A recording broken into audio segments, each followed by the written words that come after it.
This is different, me being on a stage. I'm used to being out in the audience. I'm grateful to be here tonight here in Vancouver. I live here, but I'm not here much when I'm on the road traveling. Next week I'm in Edmonton and I'm off to Africa again. So how many of you so far in January of this calendar year have been on track for achieving your New Year's goals, resolutions, or dreams or targets? Great. So what happens is a lot of times as we get started in a new calendar year or in Q1, we go through the peaks and valleys. We go through dealing with the distractions, to the chaos, to the things that's going on. In my own personal life, for those of you who know my story, some of you don't, I've had a lot of adversity, a lot of challenges, failures, setbacks. Similar to Dan Locke, you know, his first 13 businesses went bust. His 14th was a home run. And what I've learned from my own adversities, challenges, mistakes, failures, setbacks, drawbacks, all that kind of stuff, is that there's actually blessings in disguise, and there's learning opportunities. And I've been very grateful in the last almost 20 years of my career to travel the world, 44 countries, on 4 continents. And, you know, started in Vernon, British Columbia, as a kid who was on welfare, homeless, and I just wanted to be somebody. I hit rock bottom when I was 21, 22 years of age. Ended up being on welfare, living in an apple orchard. And I remember like it was yesterday. And the interesting thing was, in my life now, my goals, I just wanted to overcome, in my life, my insecurity was not being good enough. And so people asked me the other day, they go, what drives you? The insecurity that I have with inside myself of not being good enough. And that was a driving force for me. And today what I do is I have a journal, and I invest 20 minutes a day into a private conversation. So I take 20 minutes a day, and I have a private conversation with myself, between myself and this book. And this book will be read when I die. Somebody will pick it up and read it. But I have a private conversation.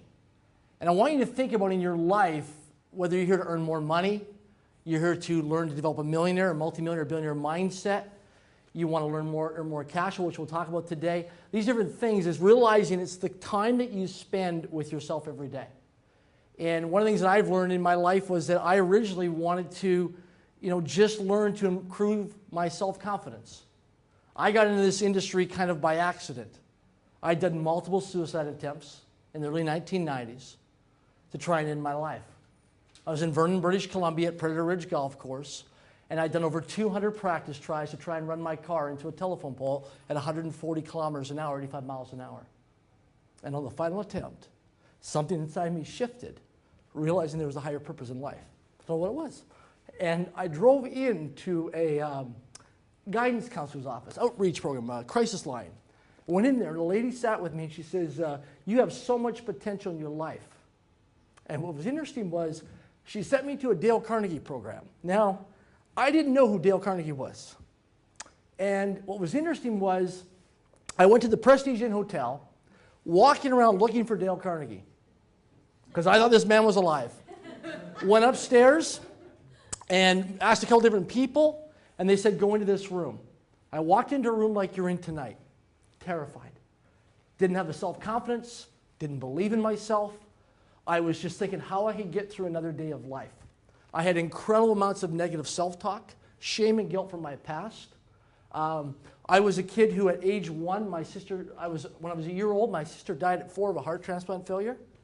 So my childhood was very micromanaged. I failed grade 1, and I grew up with a learning and reading disability. Okay? By grade 5, I was labeled most likely not to ever succeed.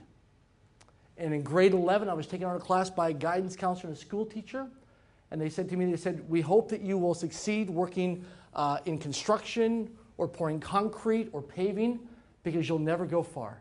And out of 200 and some kids that graduated from my high school class, I was labeled most likely not to ever succeed. And that was the label. I had a guidance counselor who told me that I would never amount to much, never go far. These were mentors, these were role models in my life. In my late teens, early 20s, I never did drugs, never done a drug in my life, totally drug-free, because I wanted to protect my mind. And the thing was, I was very grateful to be on the side of the road one day in Armstrong, British Columbia, and I met a gentleman while I was selling watermelon. I was working for a farmer for cash, getting off of welfare, and I met a guy who had a grade 3 formal education who lived off his money's interest. And he was a guy that taught me things. He had a grade 3 formal education, and he became my mentor up until the day he died. I was with him just moments before he had passed away.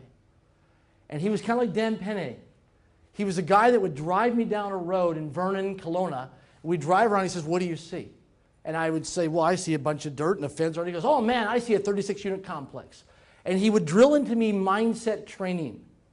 And some of the things I'm going to share with you tonight, I've been very fortunate now to work with 11 different billionaires, soon to be 12. And I've had a chance to spend time with some of the most influential people on planet Earth. When I first started in this industry, I just wanted to meet a branch manager. I wanted to meet a supervisor, a team leader. I wanted to meet somebody who had built a company. Now I'm being introduced to presidents of countries and royal families. It's a whole different level. But yet they're people at the end of the day. And, you know, I had a conversation last week on Skype with one of the wealthiest people in the world, and it was a 6-minute conversation. 6 minutes. And that's how they micro time in 6 minutes. Bill Gates is 6 minutes, by the way.